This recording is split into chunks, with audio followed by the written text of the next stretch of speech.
దిల్ రాజు గారు మీరు ఇందాక అన్నారు అంటే గేమ్ చేంజర్కి సంబంధించి కానీ డైరెక్టర్ హీరోకి సంబంధించి నేనే మాట్లాడలేదని. అయితే నిన్న ఒక యూట్యూబ్కి ఇచ్చిన ఇంటర్వ్యూలో మీ బ్రదర్ శిరీష్ కొన్ని కామెంట్స్ చేశారు.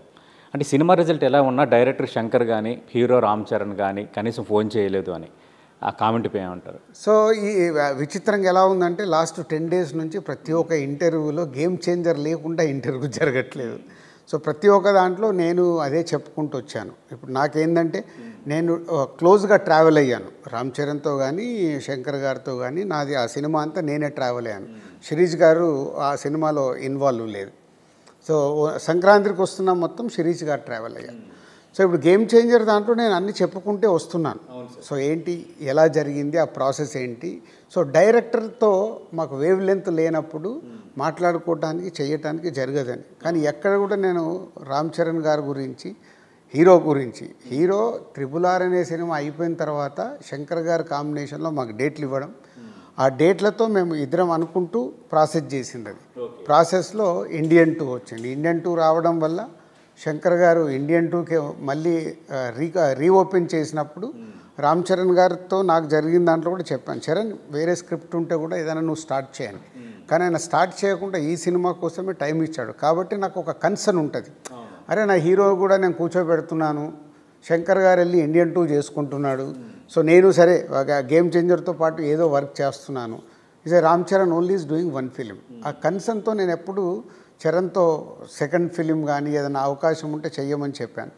బట్ తను ఈ సినిమా పైన శంకర్ గారి పైన ఉన్న రెస్పెక్ట్తో ఏ సినిమా చేయకుండా ఈ సినిమా కోసమే డేట్స్ ఎన్ని రోజులైనా ఆలోచించుకుంటూ వచ్చాడు, చేశాడు. నాకు తెలుసు అదంతా is a big journey for me.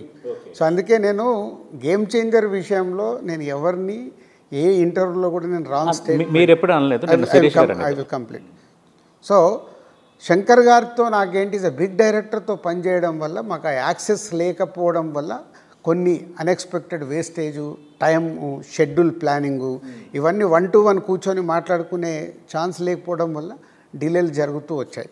So దాంతో ఆ సినిమా డిలే ఇండియన్ 2 రావడము డిలే ఇట్లా అన్నీ ఒకదానికొకటి ఇంటర్లింక్. ఓకే. సో అలాంటి టైంలో చరణ్ ఈజ్ ఓపికగా సినిమా కంప్లీట్ చేసే వాళ్ళకు ఈజ్ వెరీ గుడ్ కోఆపరేట్ చేశారు.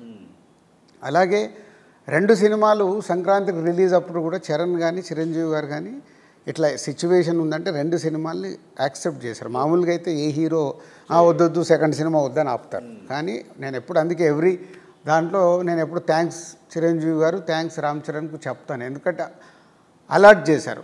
పోతే 2 సంక్రాంతికి రిలీజ్ అయ్యి సంక్రాంతికి వస్తున్నాము పెద్ద రిజల్ట్ వచ్చి గేమ్ చేంజర్ ఆడనప్పుడు ఆ హీరోకి కూడా చిన్న పెయిన్ ఉంటుంది. సో అది నాకు తెలుసు. సో ఐ కెన్ అనాలిసిస్, అరే నాకు సంక్రాంతికి వస్తున్నాము వచ్చింది, at least we are is a breathing space. ఇప్పుడు రామ్ చరణ్ గారికి పెద్ద వచ్చే వరకు ఇంకొక హిట్ కొట్టే వరకు ఇందాక నేను ఎనర్జీ అన్నానే, ఆ ఎనర్జీ తెచ్చుకొని వాళ్ళు పని చేయాలి. సో ఇవన్నీ నాకు తెలుసు కాబట్టి ఎప్పుడు నేను నా దాంట్లో నిన్న కూడా నేను మా తమ్ముడు దాంట్లో అనౌన్స్ చేయడం జరిగింది, రామ్ చరణ్తో ఈ ఇయర్ ఒక సక్సెస్ చేయలేకపోయాము, ఒక సక్సెస్ ఫిలిం రావాలి, దానికోసం నిజంగా మేము స్క్రిప్ట్లు ఏదైనా కుదిరితే ఫస్ట్ చరణ్కి చెప్పేసి ఆ ప్రాజెక్ట్ సెట్ చేసి ఒక సూపర్ హిట్ చేయడానికి ఏం చేయాలనేది ప్యారలల్గా నేను వర్క్ చేస్తున్నాను. పోతే నిన్న శిరీష్ గారు గ్రేట్ ఆంధ్ర దాంట్లో ఇంటర్వ్యూ ఇవ్వడం, బేసిక్గా ఆయన ఫస్ట్ టైం ఇంటర్వ్యూ ఇచ్చాడు. మామూలుగా మీడియా ముందుకు రారు, స్టేజ్ పైన కూడా ఏదైనా ఉంటే థ్యాంక్ యూ చెప్పడం ఇలాంటిది తప్పితే పెద్ద మాట్లాడరు. సంక్రాంతికి వస్తున్న ఒక దాంట్లో ఎమోషనల్ అయ్యాడు. అంటే మాకు నిజంగా ఆ రోజు ఇలా రాకుండా ఉంటే మాకు ఇలా డ్యామేజ్ అయిపోయేది, సంక్రాంతికి వస్తున్నాం అంటే ఆయన ఆ సినిమాని జర్నీ చేశాడు, గేమ్ చేంజర్ నేను జర్నీ చేశాను. సో ఇద్దరం సపరేట్గా. మైత్రి మూవీస్ని కూడా నక్కతో పోల్చడం కాంట్రవర్సీ అయింది. సో ఇది దాంట్లో ఏంది నిన్న ఫస్ట్ టైం ఇవ్వడం వల్ల ఆయనకి వచ్చిన ఆ ఎమోషనల్ యాంగిల్లో కాబట్టి డిస్ట్రిబ్యూటర్ పాయింట్ ఆఫ్ శిరీష్ గారు మొత్తము డిస్ట్రిబ్యూషన్ యాంగిల్లో ఉంటాడు. సో ఆ యాంగిల్లో చెప్పింది ఈరోజు మీడియాలో కానీ అండ్ ఫ్యాన్స్లో కానీ జరుగుతుంది. బట్ ఇంటెన్షన్ అది కాదు. ఎందుకంటే మాకు క్లియర్, ఇప్పుడు చరణ్తో శిరీష్ కూడా చాలా క్లోజ్గా ఉంటాడు, సెట్లో కానీ ఎక్కడైనా ఈక్వల్గా క్లోజ్గానే ఉంటాడు. సో చరణ్ పైన కానీ మాకు అలాంటి ఉద్దేశం నాకు కానీ ఆయనకు కూడా ఉంటుంది. సో ఇంటెన్షన్ అది కాదు. సో ఇప్పుడు ఎమోషనల్గా ఫస్ట్ టైం ఇస్తున్నప్పుడు సో ఇంతకుముందు ఎక్స్పీరియన్స్ ఉందనుకో ఎక్స్పీరియన్స్గా మాట్లాడతారు.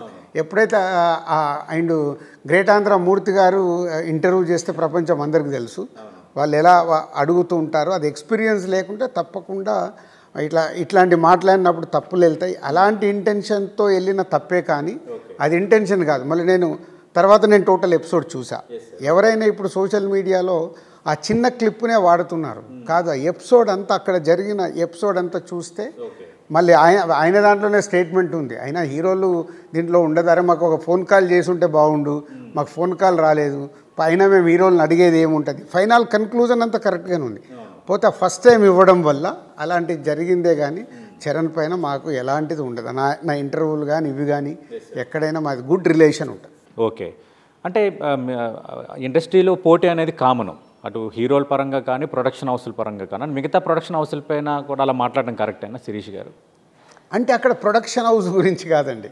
మళ్ళీ ఇప్పుడు మేము 22 నాగలోకానికి తేడా ఉందన్న ఇప్పుడు అదే అక్కడ ఏమడిగారు అనేది ఒకటి చూడాలి. సో గ్రేట్ ఆంధ్ర మూర్తి గారు ఏమడిగారు రెండింటిని కంపారిజన్ చేసి, అది అడగాల్సిన క్వశ్చనే కాదు. నేను అదే చెప్తున్నా, అంటే ఫస్ట్ టైం ఎప్పుడైతే ఇస్తున్నారో ఆయన లోపల ఉన్న ఆ కంపారిజన్ ఎమోషన్స్ అది ఇప్పుడు నేను బ్యాలెన్స్ చేసినట్టుగా శిరీష్ గారికి రాదు. ఎందుకంటే ఇది first time facing first time interview ఇచ్చాడు ఆయన లైఫ్లో. గ్రేట్ ఆంధ్రాకి నేను ఇచ్చింది ఫస్ట్ టైం ఇంటర్వ్యూ. సో దీంట్లో ఉన్న దాంట్లో ఆయన అడిగిన దాంట్లోకి వెళ్ళి వచ్చిందే కానీ వేరేదేముండదు.